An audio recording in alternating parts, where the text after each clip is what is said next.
how to ice. ഈ ice കൊണ്ട് എന്താ പ്രയോജനം? എന്താ കാണും?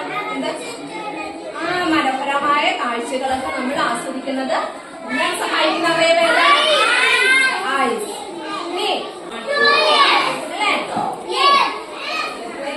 നമ്മള് ടീച്ചറുടെ പിന്നീട് വെച്ചിട്ടുണ്ട്. ഇത് നമ്മൾ എത്തുമ്പോൾ നമുക്ക് എന്ത് കേൾക്കാൻ പറ്റും? മ്യൂസിക് പാട്ടുകളൊക്കെ കേൾക്കാൻ സാധിക്കുന്നത്. നമ്മൾ എന്തെങ്കിലും പറയാം, ടീച്ചർ പറയുന്ന കാര്യങ്ങൾ നിങ്ങൾക്ക് കേൾക്കാൻ സാധിക്കുന്നവയെ